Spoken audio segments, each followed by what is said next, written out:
हाय दोस्तों। पिछले वीडियो के अंदर हम लोगों ने salient pole synchronous machine start किया था, जिसके अंदर मैंने आपको पहले टू रिएक्शन थ्योरी एक्सप्लेन किया, जिसमें कि मैंने ये समझाया कि आर्मेचर रिएक्शन को एक सिंगल वैल्यू या सिंगल रिएक्टेंस से रिप्लेस नहीं कर सकते, इसीलिए उसको दो पार्ट्स में तोड़ दिया जाता है, along D axis and along Q axis.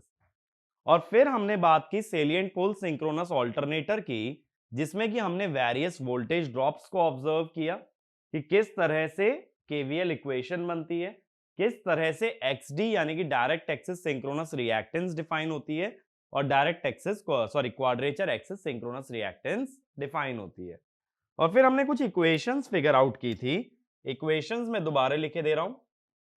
हमने देखा था ईएफ डैश को लिख सकते हैं VT cos phi plus I A R A का whole square plus VT sine phi plus I A X Q का होल स्क्वायर। बस एक्सेस की जगह एक्स क्यू आ गया था सिलेंड्रिकल वाली इक्वेशन में। Tan psi as always second term divided by the first term,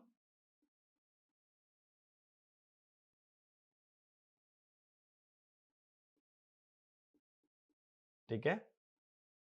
फिर psi equal to delta plus phi.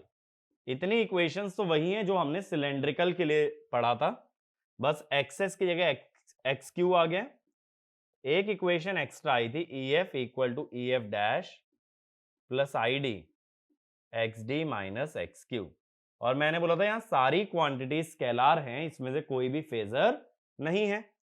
और मैंने बताया था आई डी होता है आई ए साइन साई और आई क्यू होता है आई ए कॉस साई। तो इतना हम लोगों ने लास्ट वीडियो के अंदर कवर किया था। अब लास्ट वीडियो में मैंने आपको फेजर डायग्राम भी बनवाया था सेलिएंट पोल सिंक्रोनस जनरेटर का for both leading and lagging power factor.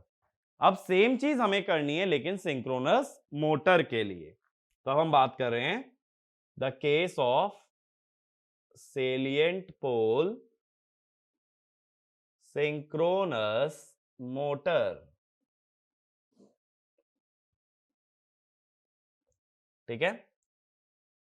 Salient pole synchronous motor की बात कर रहे हैं, तो इसके लिए भी मैं फेजर डायग्राम ड्रॉ करूंगा। दो फेजर डायग्राम, एक लैगिंग और एक लीडिंग। हम क्या जानते हैं, सिंक्रोनस मोटर में जनरेटर के कंपैरेटिवली करंट की डायरेक्शन रिवर्स हो जाती है। जनरेटर करंट डिलीवर करता है, वहीं मोटर करंट एब्जॉर्ब करती है। करंट की डायरेक्शन रिवर्स हो जाने से सभी वोल्टेज ड्रॉप्स पलट जाएंगे, यानी कि जो पहले ईएमएफ में से क्वांटिटीज सब्ट्रैक्ट हो रही थी, अब वो क्वांटिटीज ऐड होने लगेंगी। तो एक पॉइंट लिखना, in a synchronous motor the direction of current is reversed as compared to a synchronous generator, due to which all the voltage drops between EF and VT will also be reversed, will also be reversed। तो देखो, जब generator के लिए equation लिखी थी तो कुछ ऐसी लिखी थी, VT equal to EF minus JIDXD minus JIQXQ। Last video में ये इक्वेशन मैंने लिखवाई थी माइनस IARA। अब मैं बोल रहा हूं जब आर्मेचर करंट की डायरेक्शन रिवर्स हो गई तो उसके थ्रू बनने वाले सारे वोल्टेज ड्रॉप्स को रिवर्स कर दो। तो जब मैं मोटर की बात करूं तो तुम लिखोगे VT equal to EF plus JIDXD plus JIQXQ plus IARA, ठीक है। तो सबसे पहले मैं मोटर के लिए लैगिंग पावर फैक्टर का फेजर बनाना चाह रहा हूं, फॉर लैगिंग पावर फैक्टर। बात समझे, ठीक है। वोल्टेज ड्रॉप में सभी माइनस में प्लस कर दिया। अब फेजर डायग्राम कैसे बनाओगे, सबसे पहले बनाओगे एफ एफ। उससे 90 डिग्री लीडिंग बनाओगे EF। अब लैगिंग पावर फैक्टर के लिए IA को लैग करा देना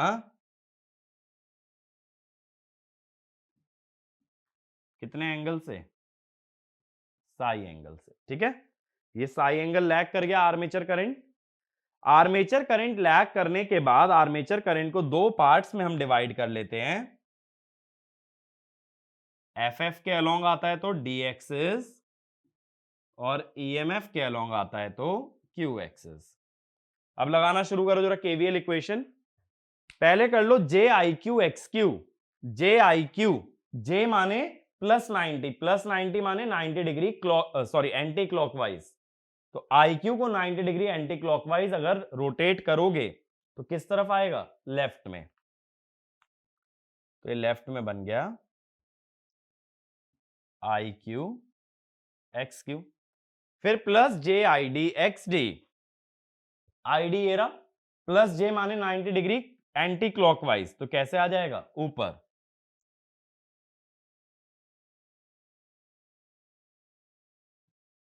आई डी एक्स डी। फिर प्लस आई ए आर ए, तो आई ए के पैरेलल बना लो आई ए आर ए। ठीक है, थोड़ा सा और ऊपर कर लो इस टाइप से। आई ए के पैरेलल बन गया। अब यहां से जो फेजर बनेगा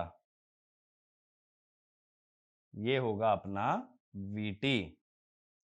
कितने एंगल पे? डेल्टा पे। और ये कितना एंगल? फाई। ठीक है, तो ये लैगिंग पावर फैक्टर का फेजर आ जाता है, और ये जो लाल वाला छोटा एरो है दैट रिप्रेजेंट्स IARA।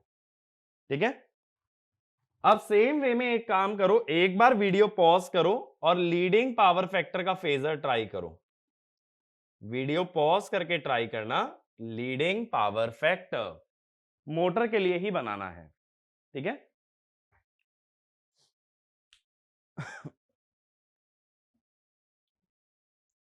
अब देखो, जो लोग ट्राई कर चुके हैं, जो लोग आंसर देखना चाहते हैं, हम फेजर की बात करते हैं। वहीं से शुरू करेंगे सेम तरह से। पहले मैंने बना लिया भाई FF,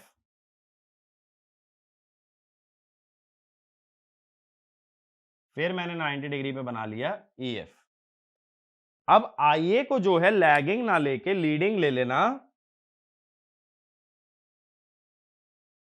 ये IA हो गया कितने एंगल पे? साई पे। तो EMF के पैरेलल IQ, FF के पैरेलल ID। अब वोल्टेज ड्रॉप लेना शुरू करो। सबसे पहले JIQ-XQ, तो JIQ-XQ इस तरफ आएगा। मैंने क्या किया है? IQ वाले फेजर को 90 डिग्री एंटी क्लॉकवाइज घुमा दिया है। अब JID-XD, ID लेफ्ट में है, ये मान लो ये फेजर का टिप है, लेफ्ट में है। J माने 90 डिग्री एंटी क्लॉकवाइज, तो कैसे आ जाएगा? डाउनवर्ड्स। 90 डिग्री एंटी क्लॉकवाइज आ गया डाउनवर्ड्स। फिर plus IARA, plus IARA, IA के सेम फेज में आएगा। ये हो गया IARA। अब यहां से बन गया हमारा रिजल्टेंट, ये हो गया VT। VT EMF से डेल्टा एंगल लीड कर रहा है, और करंट VT से फाई एंगल लीड कर रहा है। तो ये बन गया for the case of leading power factor. Just KVL की इक्वेशन के हिसाब से बना देना है, और इससे ज्यादा इसके अंदर कुछ भी ऑब्जर्व नहीं करना है। ठीक है, तो ये क्लियर है। सिंक्रोनस मोटर में क्या डिफरेंसेस आ गए कि जो करंट के डायरेक्शन रिवर्स होने से सारे वोल्टेज ड्रॉप रिवर्स हो गए, तो जो टर्म पहले ऐड हो रही थी वो सब्ट्रैक्ट होने लगी, या जो सब्ट्रैक्ट हो रही थी वो ऐड होने लगी। और फिर हमने देखा लैगिंग और लीडिंग पावर फैक्टर के लिए फेजर डायग्राम कैसे बनेगा। तो बस ये ध्यान रखो, अगर कभी फेजर बनाना भी पड़े तो जो I इंटू एक्स का एक ड्रॉप होता था सिलेंड्रिकल में, वो यहां दो ड्रॉप्स में बांट दिया गया है, IDXD और IQXQ। फेजर डायग्राम इतना भी कॉम्प्लिकेटेड नहीं है कि ये इक्वेशन लिखने के बाद तुम बना नहीं पाओ। लेकिन देखो मेरा काम यहां पे क्या है कि क्वेश्चन ऑल्टरनेटर का आए या मोटर का आए, मुझे रटना कम से कम पड़े। मैं ये कभी नहीं चाहता कि आप लोग इतना ज्यादा रट करके जाओ कि वहां बैठ करके एग्जाम में बैठ करके ये सोच रहे हो कि कौन सा फॉर्मूला पढ़ाया गया था, कौन सा याद रखने को बोला था और अब उसे अप्लाई कैसे करें। तो जैसा कि हमने सिलेंड्रिकल मोटर में किया था या सिलेंड्रिकल रोटर के लिए किया था कि जनरेटर मोटर का सेम फॉर्मूले से काम चल गया था, सेम चीज मैं यहां कहने वाला हूं कि यही याद रखना है जितना मैंने पिछले लेक्चर में बताया था। सिर्फ इतना एग्जाम के लिए याद करना है, ठीक है? ये याद करना है। अब बात है भाई जनरेटर मोटर दोनों में कैसे चलाएंगे, तो ये क्वेश्चन आता है। देखो जैसे जनरेटर और एक अपना मोटर है, जैसा सिलेंड्रिकल रोटर में किया था 50 एम्पियर 0.8 लैग और मान लो 50 एम्पियर 0.8 लीड। तो इक्वेशन इतनी ही याद रखो, जनरेटर में अगर करंट 50 एम्पियर है तो 50 एम्पियर ही डालना, मोटर में 50 एम्पियर है तो नेगेटिव करके डालना क्योंकि करंट की डायरेक्शन उल्टी होती है। ये इक्वेशन लैगिंग के लिए डिराइव की गई थी, तो लैगिंग के लिए फाई रख दोगे 36.86, लेकिन लीडिंग के लिए जब इक्वेशन लैगिंग की है तो लीडिंग के लिए नेगेटिव डाल दोगे। बस इतना करना, ठीक है? कि जनरेटर के लिए करंट पॉजिटिव रखा जाएगा, मोटर के लिए नेगेटिव, लैगिंग के लिए फाई पॉजिटिव और लीडिंग के लिए फाई नेगेटिव। इतनी बात याद रखना, इन्हीं इक्वेशन से तुम्हारा हर क्वेश्चन सॉल्व हो जाएगा। दूसरी बात, अगर tan साई से साई पॉजिटिव आए या साई नेगेटिव आए, जब आईडी और आईक्यू निकालोगे तब साई विद साइन पुट किया जाएगा। तो इसमें लिखना while computing id and iq place ia and psi along with their sign। माने मोटर में अगर -50 लिख रहे हो करंट, तो इस इक्वेशन में यहां आईडी में आईए को -50 ही डालोगे, -50 और यहां भी -50, ठीक है? ऐसा मत सोचना ये मैग्नीट्यूड है, यहां विद साइन डालना, -50 तो -50, +50 तो +50, और साई जो ऊपर से निकल के आया है, पॉजिटिव आया तो पॉजिटिव पुट करना, नेगेटिव आया तो नेगेटिव पुट करना, किसी भी टर्म का साइन इग्नोर नहीं करोगे। तो ये भी पॉइंट लिख लेना। In these expression, do not ignore the sign of any term, the sign of any term। तो इस पे एक छोटा सा क्वेश्चन लिखो, ज्यादा क्लैरिटी मिलेगी। क्वेश्चन लिखना, an alternator has a direct axis synchronous reactance of 0.8 pu and quadrature axis synchronous reactance of 0.5 pu। Determine the per unit open circuit voltage at full load 0.8 power factor lag। per unit open circuit voltage at full load 0.8 power factor lag, neglect saturation। ठीक है? तो एक बार video pause करके इस question को try करो, फिर हम इसके सॉल्यूशन को डिस्कस करते हैं।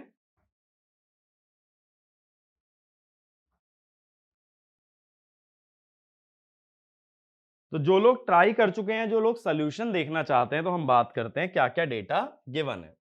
फुल लोड दिया है, माने आईए को लेना है 1 pu, पावर फैक्टर है 0.8 लैग, और मशीन है ऑल्टरनेटर। फिर अगली चीज हमें बताइए कि XD है 0.8 pu और XQ है 0.6 pu। अब पूछा है ओपन सर्किट वोल्टेज, यानी कि EMF पूछा जा रहा है। अगर EMF पूछा जा रहा है तो सबसे पहले EF डैश निकाल लेते हैं। कैसे निकालोगे? ये इक्वेशन लगा रहा हूं, VT cos phi, VT भी 1 ले लो, rated voltage cos phi 0.8 plus IA RA, RA अगर नहीं दिया तो 0 मान लो VT sin फाई। ठीक है, लैगिंग पावर फैक्टर है तो फाई पॉजिटिव ही डलेगा। ठीक है, फाई को नेगेटिव मत डाल देना। तो अगर cos फाई 0.8 है तो sin फाई 0.6 होगा, प्लस IA एक्स क्यूब। ठीक है, तो यहां से EF डैश आ जाएगा तुम्हारा 1.36। अब tan साई निकाल लो। tan साई होगा second term by first term, तो साई हो गया tan इनवर्स 1.2 बाय 0.8, 3/2। अब साई डेल्टा को लिख सकते हो साई माइनस फाई, क्योंकि psi equal to del plus phi, tan inverse 3/2 और फाई 36.86। ठीक है, तो यहां से डेल्टा आता है 17.1 डिग्री, और ये जो साई की वैल्यू है, ये साई की वैल्यू आती है 53.96। ठीक है, ये दोनों वैल्यू मिल गई।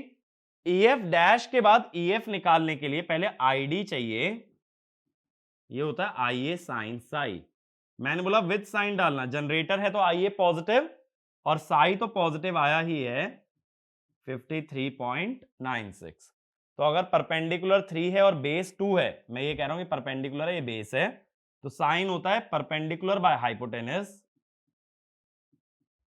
समझ गए? तो इसमें क्या है ना कि तुम्हें एंगल की जरूरत भी नहीं है, कैल्सी की जरूरत ही नहीं है, ये परपेंडिकुलर 3 और बेस 2, तो मैंने क्या किया P/H। अब इससे क्या हुआ, EF जब निकालोगे तो EF डैश प्लस ID, अब ये इक्वेशन स्केलर होती है, कोई फेजर नहीं है, XD minus X Q 0.8 minus 0.6, तो ये आ जाता है 1.60 P। ठीक है, ये जो लास्ट इक्वेशन लगाते हो इसके अंदर सभी क्वांटिटीज का सिर्फ मैग्नीट्यूड डलेगा और यहां से आ जाएगा EMF। ठीक है, तो इन्हीं इक्वेशन का यूज करके हर क्वेश्चन को तुम लोग सॉल्व कर सकते हो। ठीक है भाई, तो जैसे देखो सिलेंड्रिकल रोटर भी हमने पढ़ा था, सबसे पहले यही पढ़ा था ना, सर्किट डायग्राम, EMF इक्वेशन, यही सब चीजें थी, तो यही हमने यहां पढ़ लिया है। और इवन जो तुमने EMF इक्वेशन पढ़ी थी 4.44 Fn फाई इंटू KW, वो तो सिलेंड्रिकल और सेलिएंट पोल दोनों में ही चलती है। डिफरेंस वहां से आना शुरू होता है जहां से सर्किट की बात आती है, और सर्किट की बात आई थी जब हमने फेजर डायग्राम पढ़ा था। तो क्या क्या चीजें डिफरेंट हो गई, फेजर डायग्राम बदल चुका है सेलिएंट पोल में, और KVL की इक्वेशन बदल चुकी है। सर्किट का अगला यूज हमने किया था जब हमने पावर डिराइव की थी। वोल्टेज रेगुलेशन में देखो कोई चेंज नहीं है, कोई वोल्टेज रेगुलेशन निकलवाता है, EF minus VT upon rated voltage, यही वोल्टेज रेगुलेशन होती है। बस ये है कि EMF निकालने का तरीका बदल गया, लेकिन वोल्टेज रेगुलेशन का फॉर्मूला चेंज नहीं हुआ। तो चाहे तो ऐसे लिख लो, in salient pole the equation of EMF in terms of flux frequency remains same. अगला, the expression for voltage regulation also remains same। Changes वहां आएंगे जहां सर्किट की बात आएगी, तो KVL वाली इक्वेशन हम बदल चुके हैं। सर्किट से अगली इक्वेशन हमने डिराइव की थी पावर एंगल इक्वेशन, तो वही इक्वेशन सेलिएंट पोल के लिए भी डिराइव कर रहे हैं, that is power angle equation. ठीक है, तो एक पॉइंट लिख लेना, the power angle equation for cylindrical rotor is derived on the basis of its equivalent circuit and hence it does not remain same for salient pole machine। Same नहीं रह सकती salient पोल के लिए, क्योंकि इक्विवेलेंट सर्किट से आई थी और equivalent circuit यहां पे बदल गया। लेकिन सेलिएंट पोल का कभी सर्किट नहीं बनाते, उसको इक्वेशन की टर्म्स में ही लेकर के चला जाता है। अब देखो, जब पावर एंगल इक्वेशन डिराइव की थी सिलेंड्रिकल रोटर के लिए, तब वहां पे हमने किया था पहले ZS वाला फॉर्मूला यूज, फिर बोला था अगर RA को इग्नोर कर दें तो ZS में सिर्फ XS बचता है, जहां बहुत सिंपल सा फॉर्मूला हमने निकाल लिया था EF VT by XS sine delta. Salient pole में भी जो पावर डिराइव करेंगे वो डायरेक्टली RA को इग्नोर करके ही करेंगे, क्योंकि विद RA पावर निकालना टिपिकल है। तो एक पॉइंट लिखो, while deriving the power angle equation of salient pole machine, we ignore the value of armature resistance as it is very small, as it is very small. अब phasor diagram बना लेते हैं, फिर power derive करेंगे, क्योंकि यहां अपने पास circuit नहीं है ना, तो डायरेक्ट कुछ नहीं हो सकता। जैसे मान लो ऑल्टरनेटर का केस ले लेता हूं, इक्वेशन तो ऑल्टरनेटर मोटर दोनों में सेम आती है, तो यहां तक तो फेजर सभी लोग बना लेते हो ना, FF EF IA। फिर क्या करते हैं बताओ, IA को दो पार्ट्स में तोड़ दिया जाता है, एक ID और एक IQ। फिर EMF में ऐड होता है, सॉरी सब्ट्रैक्ट होता है JIQ XQ।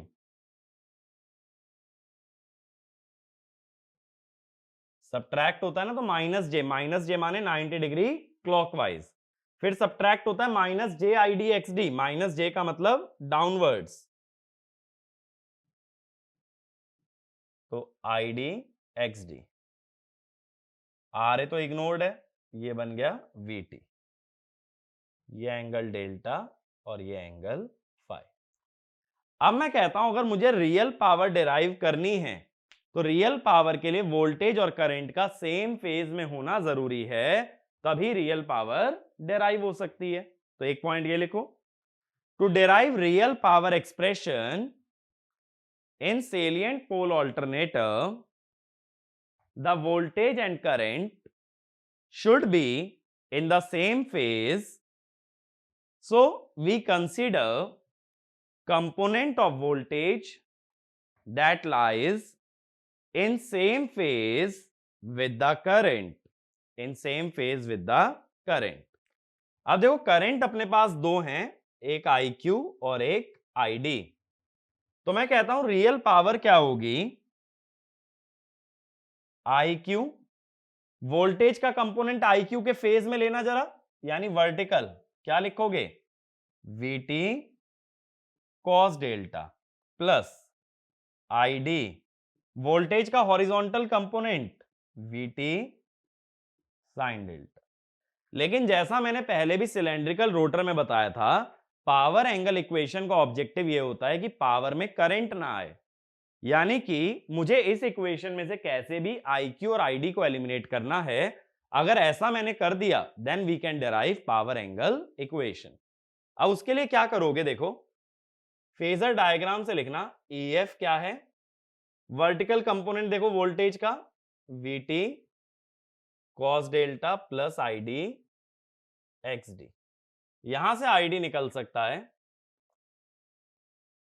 EF minus VT cos delta over XD। ठीक है, मैंने सिर्फ फेजर लिया है, VT का वर्टिकल कंपोनेंट है VT कॉस डेल्टा, उसमें ID XD जोड़ दें तो क्या बन जाता है, EMF। अब वोल्टेज का हॉरिजॉन्टल कंपोनेंट देखो VT साइन डेल्टा, यही होगा ना हॉरिजॉन्टल कंपोनेंट इतना, और ये किसके बराबर होगा, IQ XQ के। तो यहां से IQ मिल गया हमें। तो देखो मैंने दोनों करंट वोल्टेज की टर्म्स में डिराइव कर लिए, ताकि जो मेरी पावर आएगी वो सिर्फ किस में आए, वोल्टेज में। अब ये दोनों ही वैल्यूज पावर के अंदर सब्स्टिट्यूट करें, IQ की जगह लिखो VT sine delta by XQ into VT cos delta, ID की जगह EF minus VT cos delta by XD into VT sine delta. ठीक है, ये बन गया। अब इस इक्वेशन को सिंप्लीफाई करना शुरू करते हैं। पावर में जो पहली टर्म आ रही है वो VT square sine delta cos delta आ रही है। तो देखो मैं क्या करता हूं, इसको साइन 2 डेल्टा कर देता हूं। साइन 2 डेल्टा क्या होता है, 2 साइन डेल्टा कॉस डेल्टा, 2 से 2 कटेगा, ये बन जाएगा साइन डेल्टा कॉस डेल्टा। ठीक है, दूसरी term EF VT by XD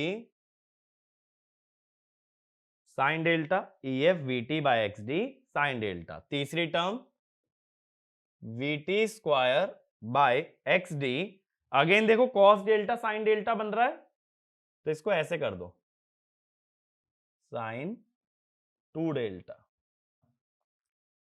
अब देखो ये टर्म अलग ले आओ, EF VT by XD sine delta, फिर VT square by 2 1 by X Q minus 1 by XD sine 2 delta. ठीक है, अब ये जो पहली टर्म है, ऐसी ही टर्म्स सिलेंड्रिकल रोटर में भी आती थी, इसको बोलते हैं इलेक्ट्रोमैग्नेटिक पावर। बस नीचे एक्सेस ही तो आता था, इलेक्ट्रोमैग्नेटिक पावर। माने कि जो दोनों मैग्नेटिक फील्ड के इंटरेक्शन से पावर जनरेट होती है, दैट इज इलेक्ट्रोमैग्नेटिक पावर। लेकिन ये सेकंड टर्म जो आ रही है, इसमें दोनों रिएक्टेंसेस का डिफरेंस आ रहा है, इसको बोलते हैं रिलक्टेंस पावर। देखो एक चीज सोचो, सिलेंड्रिकल रोटर में एयर गैप यूनिफॉर्म था, एयर गैप यूनिफॉर्म था तो हर जगह रिलक्टेंस बराबर थी, तो हर जगह रिएक्टेंस भी बराबर थी। अगर रिएक्टेंस डी एक्सिस और क्यू एक्सिस की बराबर होती तो ये टर्म हो जाती जीरो। इसका मतलब सिलेंड्रिकल रोटर में रिलक्टेंस पावर जनरेट ही नहीं होती, रिलक्टेंस पावर जीरो रहती है। सिर्फ कौन सी पावर आती है, इलेक्ट्रोमैग्नेटिक पावर। ठीक है, तो ये पॉइंट लिख लेना, in cylindrical rotor the air gap is uniform due to which reluctance is uniform along the rotor periphery and hence XD is equal to XQ, so there is no reluctance power and only electromagnetic power exists. अगला point, electromagnetic power is generated due to interaction of stator and rotor magnetic field, whereas reluctance power is generated due to non-uniform reluctance across the rotor periphery। तो अगर कभी electromagnetic torque भी पूछ लिया जाए तो क्या करोगे, पावर को स्पीड से डिवाइड कर दोगे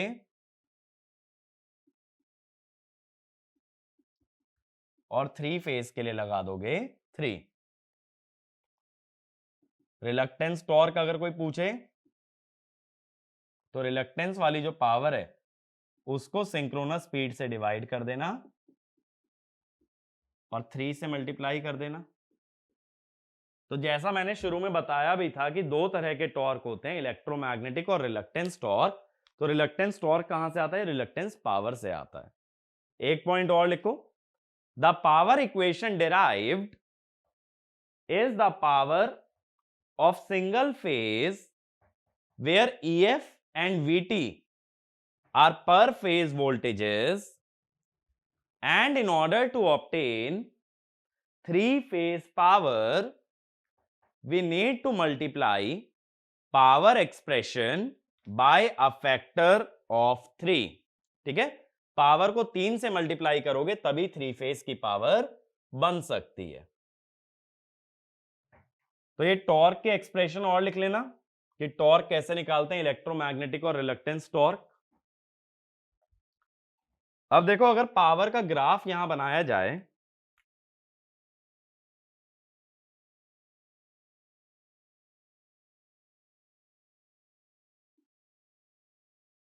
तो एक पावर है साइन डेल्टा, 180 तक बना लो। ठीक है, ये कौन सी पावर है अपनी, इलेक्ट्रोमैग्नेटिक पावर। फिर एक है साइन 2 डेल्टा,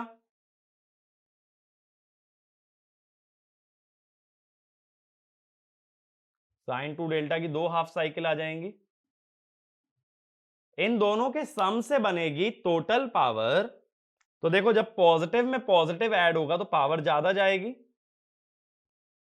पॉजिटिव में 0 ऐड होगा तो सेम वैल्यू मिल जाएगी, पॉजिटिव में नेगेटिव होगा तो वैल्यू नीचे चली जाएगी। ये वाला एंगल 90 डिग्री है।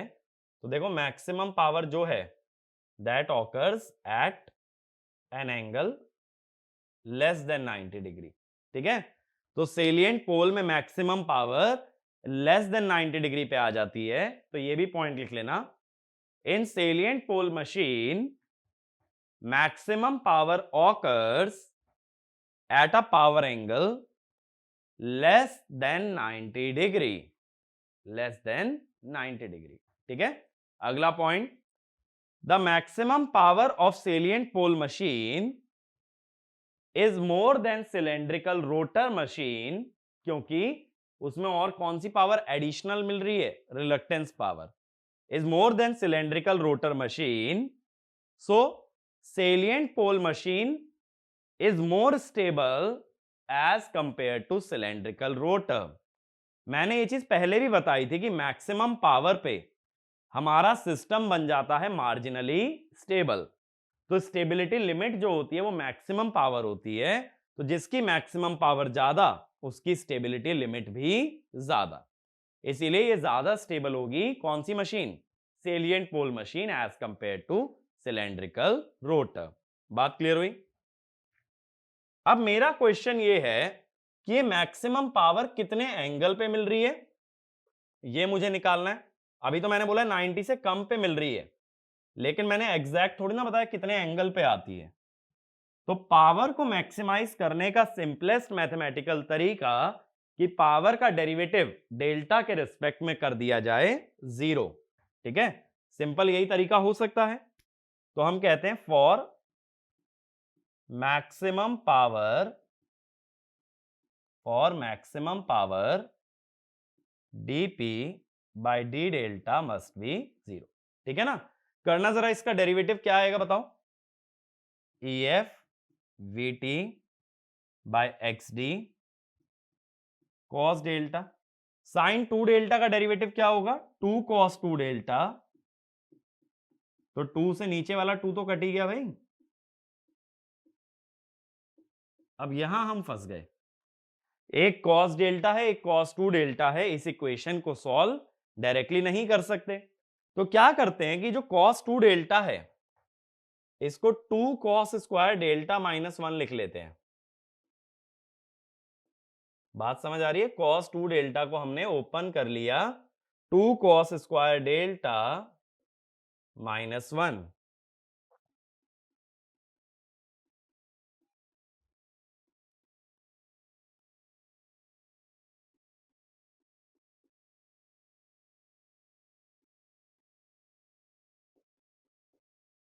ये बात समझे, अगर इसको 2 cos स्क्वायर डेल्टा माइनस 1 लिखोगे तो ये टर्म आ गई 2 cos स्क्वायर डेल्टा वाली, और माइनस 1 वाली ये आ गई।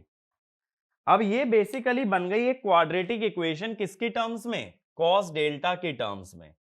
ठीक है, अगर एग्जाम में ऐसा क्वेश्चन आता है कभी भी तो क्या करोगे, पहले ही EF VT XD XQ ये सारी वैल्यूज डाल देना, तो एक सिंपल सी क्वाड्रेटिक इक्वेशन आ जाएगी। उस क्वाड्रेटिक इक्वेशन के रूट्स निकाल सकते हो। तो मैं कहता हूं रूट्स के लिए cos डेल्टा कितना होगा, देखें जरा, minus b minus EF VT by XD plus, मैं दूसरा बीच में माइनस क्यों नहीं ले रहा, cos डेल्टा नेगेटिव आने का मतलब है डेल्टा ग्रेटर देन 90, और अभी हमने देखा है डेल्टा लेस देन 90 पे मैक्सिमम पावर आती है। तो मैक्सिमम पावर अगर डेल्टा लेस देन 90 पे आती है तो cos delta must B positive. Positive के लिए बीच में हमने लिया है प्लस का साइन, फिर b square EF VT by XD का स्क्वायर माइनस 4AC, 4AC हो गया 8 माइनस माइनस प्लस VT की पावर 4 1/x³ माइनस 1/xd का स्क्वायर, यही बनेगा, अपॉन 2a, 2a हुआ 4vt square 1/x³ minus 1/xd। इसको अगर इतना ही छोड़ सकते हो और चाहो तो इसको इससे डिवाइड भी कर सकते हो, तो ये हो जाएगा, a आएगा ना, सॉरी नीचे 2 आएगा, ठीक है, minus b plus minus under root b square minus 4ac upon a, upon 2a आता है, सेकेंड अपॉन में 2a। हाँ, अब क्या करो, इसको इससे पूरा डिवाइड कर सकते हो, तो डिवाइड अगर करोगे तो क्या बचेगा, माइनस EF बाय VT, ठीक है, minus EF by VT XD, ठीक है, VT स्क्वायर से डिवाइड कर रहा हूं, अंदर जाके VT की पावर 4 बन जाएगा,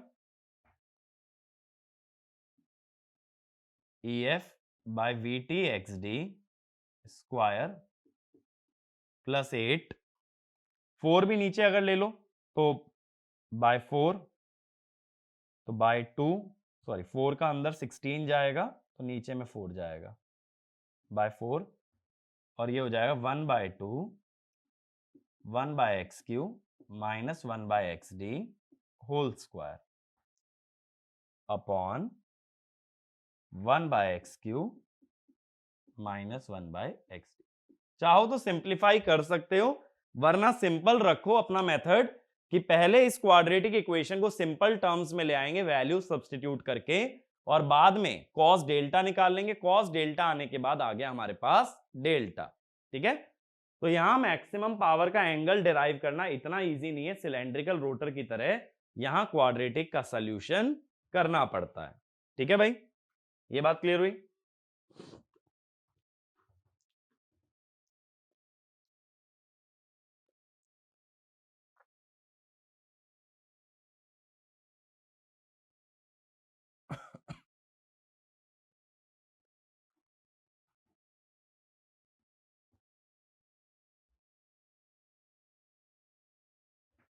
अब देखो सेलिएंट पोल के लिए हम क्या क्या डिराइव कर चुके हैं, केवीएल इक्वेशन फेजर डायग्राम से, और इसके अलावा क्या डिराइव कर लिया, पावर एंगल इक्वेशन। अब लेकिन ये सारी कैलकुलेशंस इस बात पे डिपेंड करती हैं कि हमें ये मालूम हो कि क्या वैल्यूज होंगी एक्सडी और एक्सक्यू की। तो नेक्स्ट हेडिंग यही डाल लेना, determination of XD and XQ, XD और XQ को कैसे निकाला जाएगा अगर एक प्रैक्टिकल सिचुएशन की हम लोग बात करते हैं, ठीक है। जैसे कि सिलेंड्रिकल रोटर में हमने ZS निकाला था ना EMF मेथड से, EMF मेथड में हमने क्या किया था, VOC और ISC को डिवाइड करके ZS निकाला था, और ZS से हमने फिर निकाला था XS। सेम वे में मैं जानना चाहता हूं XD और XQ कैसे निकलेगा। इसके लिए हम जो मेथड यूज करते हैं that is called as slip test. अब देखो स्लिप टेस्ट में क्या होता है, ये अपनी फील्ड वाइंडिंग है,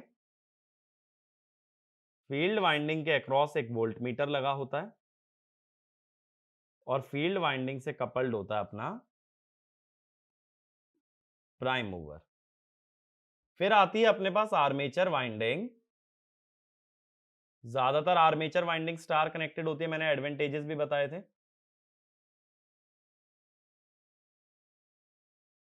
ठीक है। आर्मेचर वाइंडिंग हो गई अपनी स्टार कनेक्टेड, यहां पे एक एमीटर लगता है, यहां पे एक वोल्टमीटर लगता है, और एक 3 फेज की सप्लाई जुड़ती है, ठीक है। यहां पे 3 फेज बैलेंस्ड सप्लाई, यानी देखो ना तो इसे कंप्लीटली मोटर कह सकते ना ही कंप्लीटली जनरेटर कह सकते, हमने 3 फेज की सप्लाई भी लगाई है और हमने प्राइम मूवर भी जोड़ा हुआ है, ठीक है। और फील्ड वाइंडिंग को ओपन रखा गया, उसके अक्रॉस सिर्फ क्या कनेक्ट किया गया है, वोल्ट मीटर, यानी यहां कोई डीसी सप्लाई नहीं लगाई है।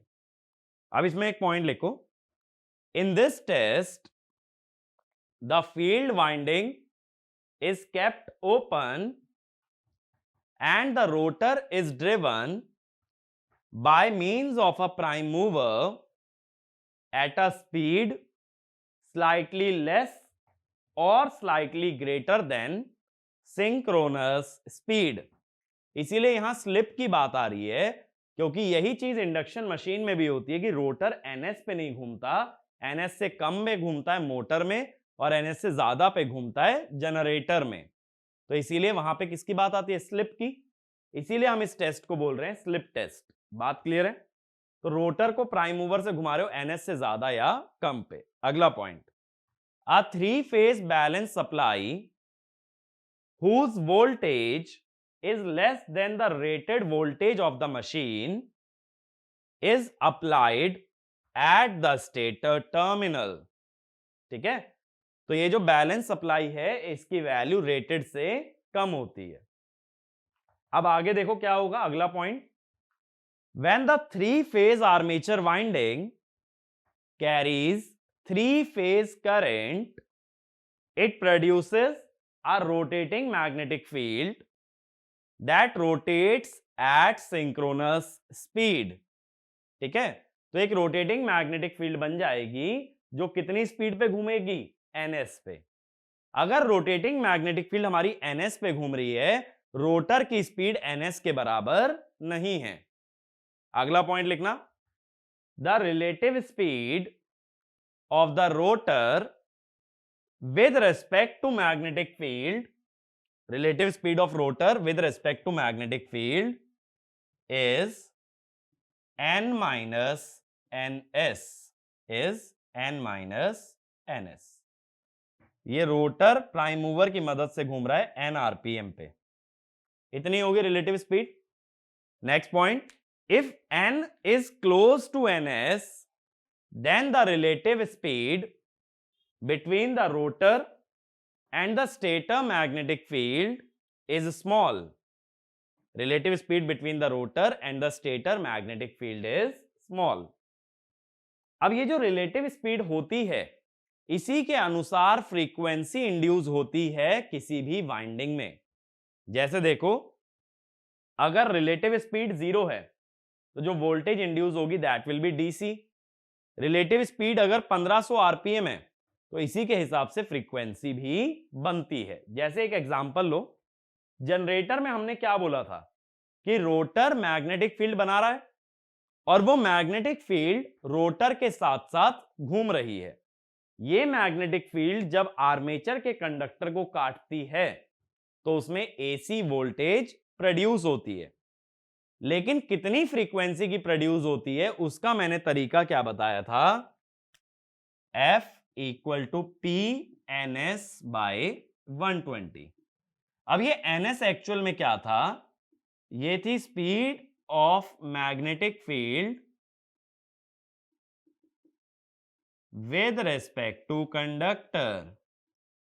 खुद सोच के देखो, आर्मेचर का कंडक्टर हमेशा से स्टेशनरी था और रोटर की मैग्नेटिक फील्ड रोटर के साथ साथ ns पे घूम रही थी।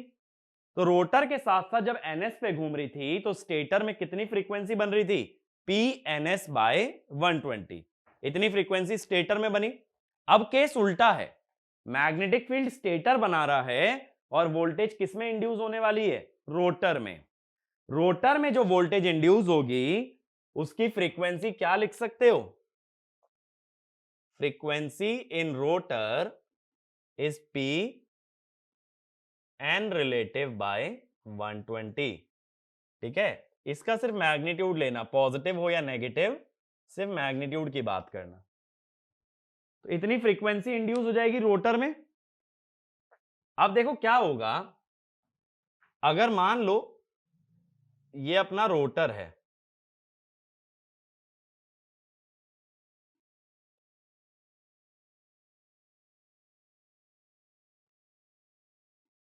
ये अपना रोटर है,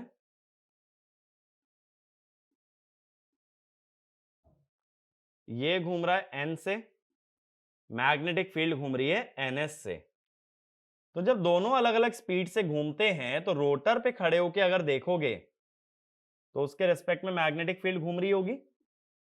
मैग्नेटिक फील्ड रोटर के रेस्पेक्ट में स्टेशनरी थोड़ी ना होगी, magnetic field would be rotating. इस कारण से मैग्नेटिक फील्ड कभी तो डी एक्सिस के अलोंग लाई करेगी, ये हमारी मैग्नेटिक फील्ड है, और कभी वो लाई करेगी क्यू एक्सिस के अलोंग। ठीक है, ये बात समझ आ रही है? तो इसमें लिखना, since the rotor and the magnetic field do not rotate at the same speed, the magnetic field will have relative motion with respect to the rotor.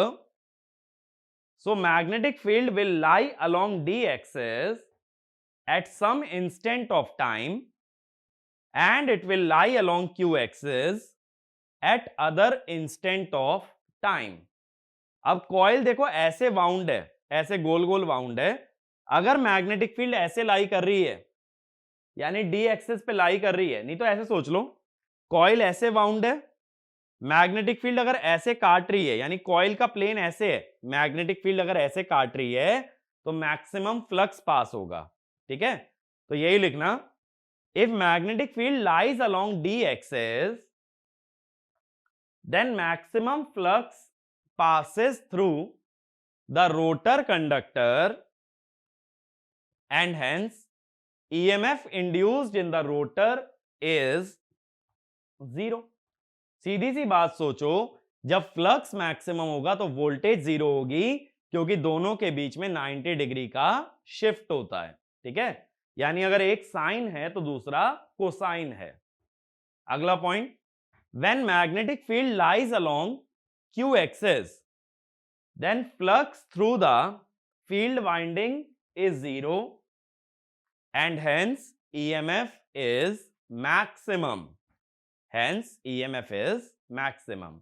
देखो कॉइल ऐसे वाउंड है, यानी कॉइल का प्लेन ऐसे, जब ऐसे वाउंड कर रहे हो ना तो कॉइल का प्लेन ऐसे है, और ये हमारी डी एक्सिस है, लेकिन मैग्नेटिक फील्ड क्यू पे है, तो मैग्नेटिक फील्ड कॉइल के पैरेलल है।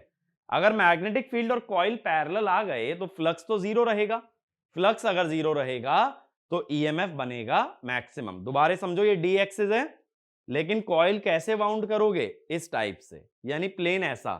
तो जब मैग्नेटिक फील्ड डी पे होगी तो मैक्सिमम फ्लक्स, और जब क्यू पे होगी तो 0 फ्लक्स। ठीक है, यही चीज हम लोग बोल रहे हैं। ये अब डायग्राम ड्रॉ कर लेना। तो देखो अब हमें यहां से क्या क्या इंफॉर्मेशन मिली कि जब स्टेटर मैग्नेटिक फील्ड बना रहा है तो वो रोटर में ईएमएफ बनाएगी, उसकी फ्रीक्वेंसी हम जान चुके हैं, P into N relative by 120, और ये भी जान चुके हैं कि ईएमएफ मैक्सिमम तब होगा जब मैग्नेटिक फील्ड क्यू एक्सिस पे हो, और ईएमएफ 0 तब होगा जब मैग्नेटिक फील्ड डी एक्सिस पे हो। अब अगला पॉइंट लिखना, the armature MMF when lies along d axis it is offered minimum reluctance, it is offered minimum reluctance, so the current drawn from the balance supply is minimum। अब देखो मैंने ये क्यों बोला, अब if FAR lies along d axis तो reluctance is minimum. हम क्या जानते हैं, FAR होता है फाई इंटू रिलक्टेंस, तो FAR इज मिनिमम। FAR का formula number of turns per phase into IA, तो हम ये कह सकते हैं IA इज मिनिमम। यही चीज मैंने बोली है। सेम वे में अगर FAR क्यू एक्सिस पे आता है, अगर FAR क्यू एक्सिस पे आता है तो वहां मैक्सिमम एयर गैप है, मैक्सिमम रिलक्टेंस है, तो वहां FAR भी मैक्सिमम होगा और आर्मेचर करंट भी मैक्सिमम होगा। तो अगला पॉइंट ये लिखो, if armature MMF lies along Q axis then maximum reluctance and maximum air gap are offered to armature MMF, due to which the current drawn from three-phase balance supply is also maximum. तो हम बोल रहे हैं if FAR lies along Q axis, S is maximum. अब FAR होता है phi into reluctance, तो FAR is maximum, ठीक है, और FAR को लिख सकते हो NPH into IA, तो IA is maximum, ठीक है, ये बात क्लियर हुई। अब देखो ये जो सप्लाई है ये तो एक बैलेंस सप्लाई है, एक कांस्टेंट वोल्टेज लगा रखी है, मतलब साइन ओमेगा टी ही है, लेकिन उसका एम्पलीट्यूड कांस्टेंट है। अब यहां से जब करंट ड्रॉ होगा तो कुछ ना कुछ वोल्टेज ड्रॉप होगा। कहने का मतलब इस रीजन के अंदर एक स्मॉल वोल्टेज ड्रॉप होगा।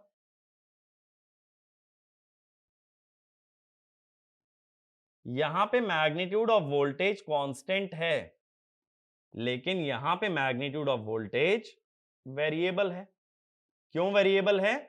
क्योंकि बीच में आ रहा है वोल्टेज ड्रॉप।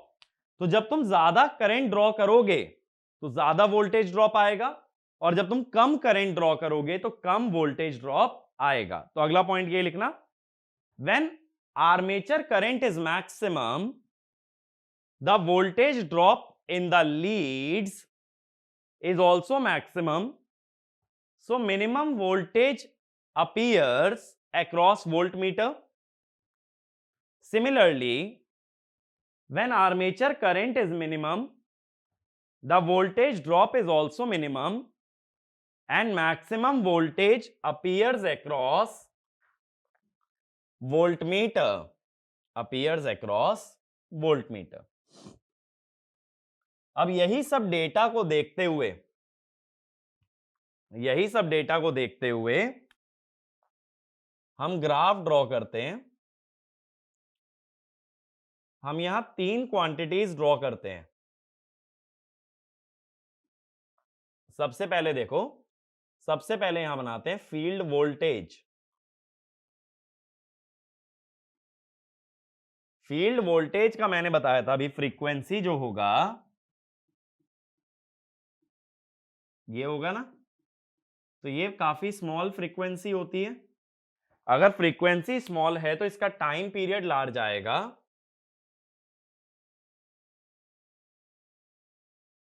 इस टाइप से, ठीक है।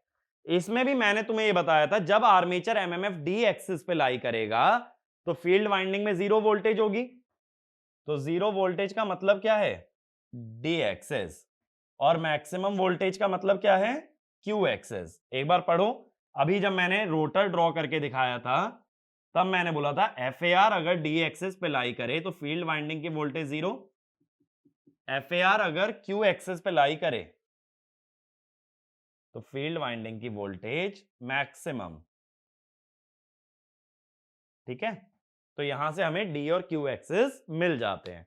तो एक पॉइंट ये भी लिखना, by observing the voltage waveform across the field winding we can identify D axis and Q axis. अगला ग्राफ हमें बनाना होता है आर्मेचर करंट का। अभी मैंने बोला कि डी एक्सिस पे जब आर्मेचर एमएमएफ लाई करता है तो आर्मेचर करंट मिनिमम होता है, क्यू एक्सिस पे मैक्सिमम।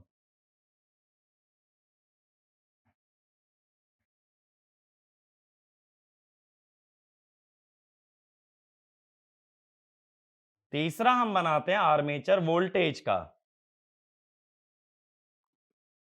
आर्मेचर वोल्टेज, अभी हमने बोला कि जो वोल्टमीटर की रीडिंग है, जब करंट मिनिमम होगा तो वोल्टेज ड्रॉप भी मिनिमम होगा, तो इसकी रीडिंग मैक्सिमम आती है। और जब करंट मैक्सिमम तो इसकी रीडिंग मिनिमम आती है। लेकिन वोल्टेज ड्रॉप बहुत छोटा होता है, इस वजह से रीडिंग में ना फ्लक्चुएशन बहुत कम कम होता है, ना के बराबर फ्लक्चुएशन होता है। बट होता जरूर है। अब क्वेश्चन ये बनता है कि मैं ये डॉटेड क्यों बना रहा हूं। देखो ये चीज समझो, अगर मैं यहां 50 हर्ट्ज फ्रीक्वेंसी लगा रहा हूं तो 50 हर्ट्ज क्या है, पी एन एस बाय 120। तो ये जो फ्रीक्वेंसी है it is much smaller than 50 hertz. तो स्टेटर पे जब 50 हर्ट्ज फ्रीक्वेंसी लगा रखी है तो वहां जो वोल्टेज और करंट है उनकी फ्रीक्वेंसी बनेगी 50 हर्ट्ज। तो इसमें लिखना the voltage and current in armature winding have a frequency of 50 hertz which is much higher than the frequency of the voltage induced across the field winding। तो ये सिर्फ एनवलप बता रहा है करंट और वोल्टेज का। तो एक्चुअल में इसके अंदर जो करंट और वोल्टेज हैं वो बहुत हाई फ्रीक्वेंसी से ऑसिलेट कर रहे हैं। कितनी फ्रीक्वेंसी से, 50 हर्ट्ज से। और ये एनवलप की फ्रीक्वेंसी बहुत ही कम है। करंट के अंदर ये एम्पलीट्यूड का फ्लक्चुएशन ज्यादा आता है, वोल्टेज के अंदर एम्पलीट्यूड का फ्लक्चुएशन कम आता है। अब हमें करना क्या है, जैसे ईएमएफ मेथड में हमने किया था कि वोल्टेज और करंट के रेशो से हम क्या निकाल सकते हैं, हम निकाल सकते हैं इंपीडेंस या रिएक्टेंस। तो डी एक्सिस पे अगर देखोगे तो करंट तो कम है लेकिन वोल्टेज मैक्सिमम है, तो V max upon I min। इसका मतलब है यहां RA इग्नोर्ड है, ठीक है, वरना Z आना चाहिए था ना। अगर मैं डायरेक्ट रिएक्टेंस निकाल रहा हूं इसका मतलब रेजिस्टेंस इग्नोर्ड है। अब Q एक्सिस पे देखो करंट मैक्सिमम आ रहा है लेकिन वोल्टेज कम हो गई, तो V min by I max। तुम्हें याद बस यही फॉर्मूले करने हैं XD और XQ के। बस इस फॉर्मूले के नीचे एक पॉइंट और लिख लेना, the voltage and the current in these expression are per phase, are per phase, ठीक है, लाइन वैल्यूज मत डाल देना। अब इसमें लिखना practically this test is not used to obtain XD and XQ but we only compute their ratio because if there is any error then in the ratio that error will get cancelled, then in the ratio that error will get cancelled। अगर सिर्फ ratio निकालोगे तो values कैसे निकालोगे, अगला point लिखना, then OCC and SCC are used to obtain the value of XD, are used to obtain the value of XD। जैसे EMF method था, EMF मेथड में वहां एक्सेस निकाल रहे थे, यहां निकलता है XD। ऐसा क्यों, क्योंकि देखो अगर फेजर की भी बात करें तो शॉर्ट सर्किट के दौरान करंट जो होता है ना वो 90 डिग्री लैग करता है शॉर्ट सर्किट में। अगर 90 डिग्री लैग करता है तो किस एक्सिस पे लाई कर जाता है, डी एक्सिस पे।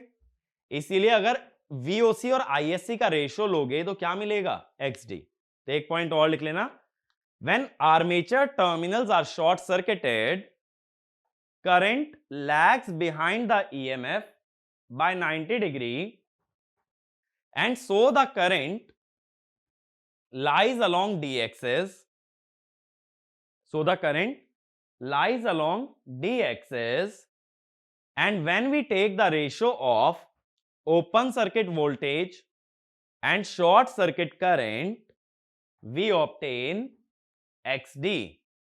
इसीलिए देखो जब कभी फॉल्ट एनालिसिस पढ़ते हो पावर सिस्टम में तो वहां XD की ही बात करते हो क्योंकि शॉर्ट सर्किट के दौरान करंट डी एक्सिस पे लाई करता है। तो XD को निकाल सकते हो VOC और ISC से और उसका रेशो यहां से XD और XQ का रेशो और XD की वैल्यू से क्या मिल जाएगा, XQ। ठीक है, इस पे क्वेश्चन बनेगा ना तो 1 मार्क क्वेश्चन बनेगा, वो तुम्हें ये रीडिंग्स दे देगा V max, I max, V min, I min और इसके बाद तुमसे पूछ लेगा XD और XQ। याद रखने का सिंपलेस्ट तरीका, XD बड़ा आता है XQ से, तो बड़ी वैल्यू के लिए न्यूमरेटर बड़ा डिनोमिनेटर छोटा, छोटी वैल्यू के लिए न्यूमरेटर छोटा डिनोमिनेटर बड़ा, ऐसे करके याद कर सकते हो। और डायरेक्टली आंसर निकाल सकते हो XD और XQ का। ठीक है, तो ये सब चीजें हमें मालूम होनी चाहिए सेलिएंट पोल मशीन के लिए। क्या क्या चीजें मालूम होनी चाहिए? एक तो जो मैंने सिलेंड्रिकल की तरह EMF की इक्वेशन लिखवाई है, एक power angle equation motor generator दोनों के लिए सेम है, और तीसरी ये XD और XQ की वैल्यू। अच्छा, एक पॉइंट और लिख लेना, if a salient pole machine is connected to infinite bus bar through a reactance X, then current in that reactance is IA। सीधी सी बात है, अगर ऑल्टरनेटर है, मान लो वो करंट IA डिलीवर कर रहा है, तो सीरीज में जो रिएक्टेंस X लगी है उसमें भी कितना करंट जाएगा? IA। सिंस, आगे लिखना, since IA can be resolved into ID and IQ। IA को क्या लिख सकते हो? ID plus IQ। So we can have two voltages, ID into X and IQ into X। IA into X को एक voltage ना मान के दो वोल्टेज में तोड़ लो, ID into X और IQ into X। जैसे लीकेज को तोड़ा था, लीकेज में क्या किया था याद करो पिछले वीडियो में, IA into XAL को मैंने लिख लिया था ID into XAL और IQ into XAL। Hence, this reactance X will get added to XD as well as XQ। छोटी सी बात सोचो, जैसे XAL था, जब उसमें ID और IQ में तोड़ लिया था तो XAL XAD में भी ऐड हो गया था और XAQ में भी ऐड हो गया था। सेम चीज अब मैं बोल रहा हूं, अगर कभी कोई सीरीज में रिएक्टेंस X दिखे तो तुम क्या करोगे? उसको XD में भी ऐड करोगे और XQ में भी। तो कहना यह है, देखो, सीरीज रिएक्टेंस, तो इससे जो XD इफेक्टिव है ये होगा XD प्लस X, और जो XQ इफेक्टिव है ये होगा XQ प्लस X। ठीक है, तो जो भी सीरीज रिएक्टेंस है वो दोनों में ही ऐड कर दी जाएगी। ये बात क्लियर है? ऐसा क्वेश्चन ना, या ये कॉन्सेप्ट पावर वगैरह निकालने में काम आ जाता है कि कई बार जनरेटर डायरेक्टली बस से नहीं जुड़ता, बीच में एक रिएक्टेंस भी होती है। अगर ऐसा हो तो उस रिएक्टेंस को XD और XQ दोनों में ऐड कर देना। ठीक है, तो इस लेक्चर को यहीं वाइंड अप करते हैं। सेलिएंट पोल के अंदर इतनी इंफॉर्मेशन सफिशिएंट है किसी भी एग्जामिनेशन को क्रैक करने के लिए। अब हमारे पास छोटे छोटे दो तीन कॉन्सेप्ट बचे हैं which are generic, which are common to salient pole and cylindrical rotor, उनको हम आगे कवर करेंगे। Thank you.